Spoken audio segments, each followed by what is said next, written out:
We observe today not a victory of party, but a celebration of freedom, symbolizing an end as well as a beginning, signifying renewal as well as change.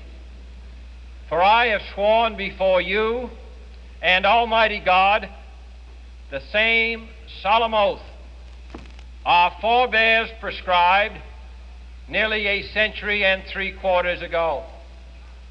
The world is very different now, for man holds in his mortal hands the power to abolish all forms of human poverty and all forms of human life. And yet the same revolutionary beliefs for which our forebears fought are still at issue around the globe. The belief that the rights of man come not from the generosity of the state, but from the hand of God. We dare not forget today that we are the heirs of that first revolution.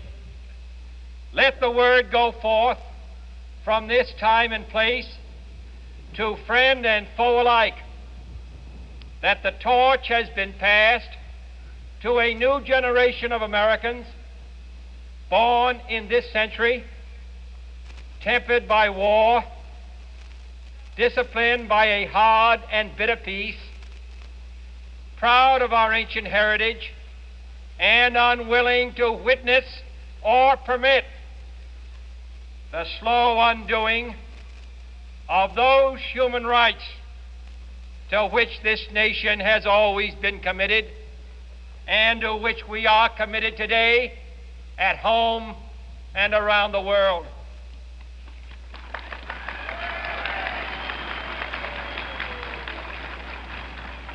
Let every nation know, whether it wishes us well or ill, that we shall pay any price, bear any burden, meet any hardship, support any friend, oppose any foe to assure the survival and the success of liberty.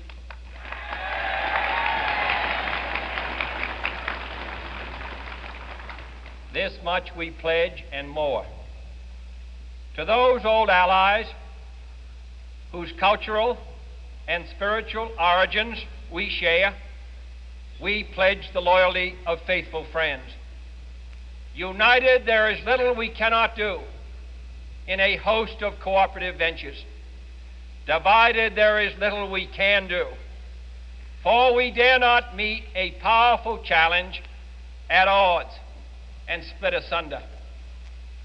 To those new states whom we welcome to the ranks of the free, we pledge our word that one form of colonial control shall not have passed away, merely to be replaced by a far more iron tyranny. We shall not always expect to find them supporting our view, but we shall always hope to find them strongly supporting their own freedom, and to remember that in the past, those who foolishly sought power by riding the back of the tiger ended up inside.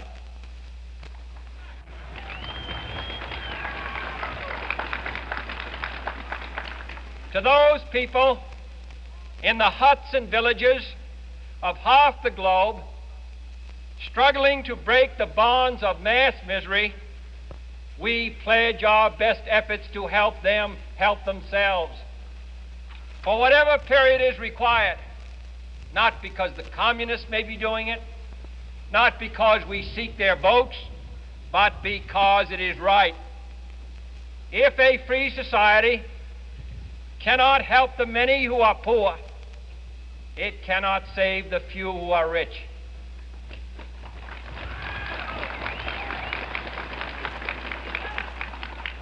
To our sister republics south of our border, we offer a special pledge to convert our good words into good deeds. In a new alliance for progress, to assist free men and free governments in casting off the chains of poverty. But this peaceful revolution of hope cannot become the prey of hostile powers. Let all our neighbors know that we shall join with them to oppose aggression or subversion anywhere in the Americas. And let every other power know that this hemisphere intends to remain the master of its own house.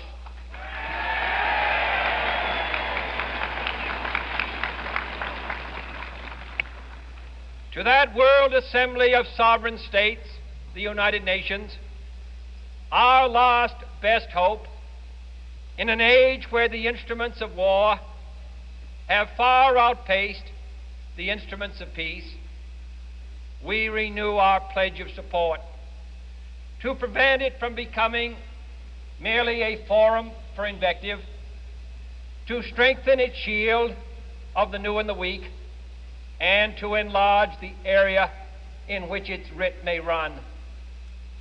Finally, to those nations who would make themselves our adversary, we offer not a pledge, but a request that both sides begin anew the quest for peace.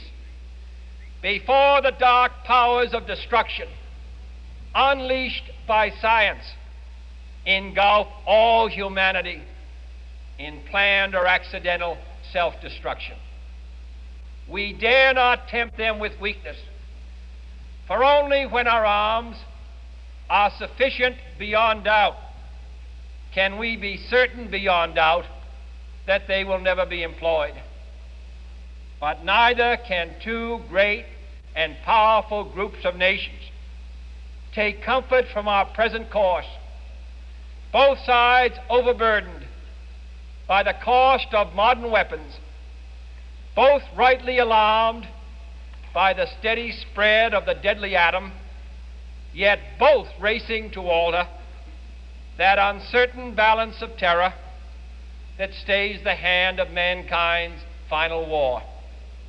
So let us begin anew, remembering on both sides that civility is not a sign of weakness, and sincerity is always subject to proof.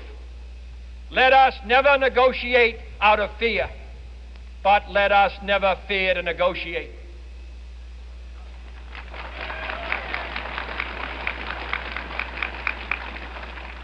Let both sides explore what problems unite us, instead of belaboring those problems which divide us. Let both sides, for the first time, formulate serious and precise proposals for the inspection and control of arms, and bring the absolute power to destroy other nations under the absolute control of all nations.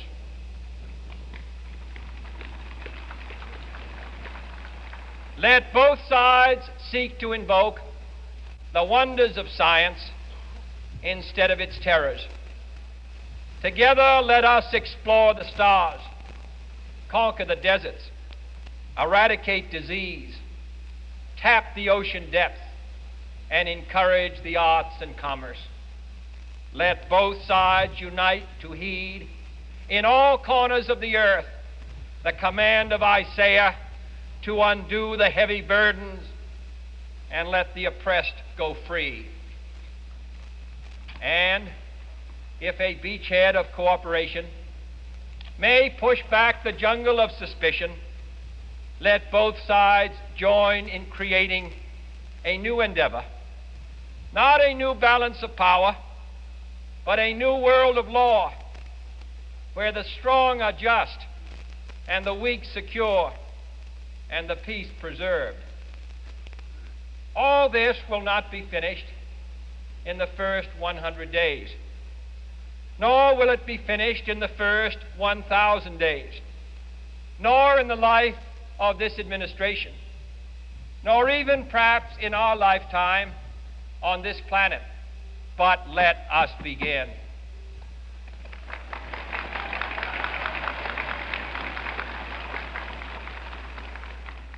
In your hands, my fellow citizens, more than mine, will rest the final success or failure of our course. Since this country was founded, each generation of Americans has been summoned to give testimony to its national loyalty. The graves of young Americans who answered the call to service surround the globe. Now the trumpet summons us again, not as a call to bear arms, though arms we need, not as a call to battle, though in battle we are, but a call to bear the burden of a long twilight struggle, year in and year out, rejoicing in hope, patient in tribulation, a struggle against the common enemies of man, tyranny, poverty, disease, and war itself. Can we forge against these enemies a grand and global alliance, north and south, east and west, that can assure a more fruitful life for all mankind? Will you join in that historic effort?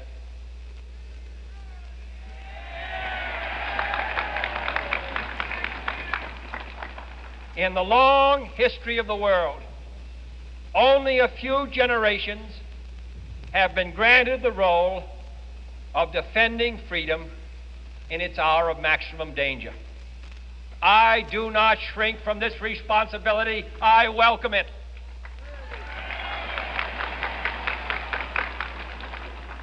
I do not believe that any of us would exchange places with any other people or any other generation. The energy, the faith, the devotion which we bring to this endeavor will light our country and all who serve it. And the glow from that fire can truly light the world.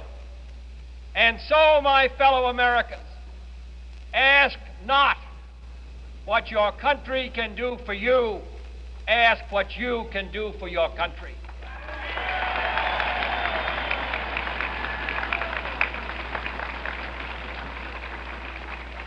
My fellow citizens of the world, ask not what America will do for you, but what together we can do for the freedom of man.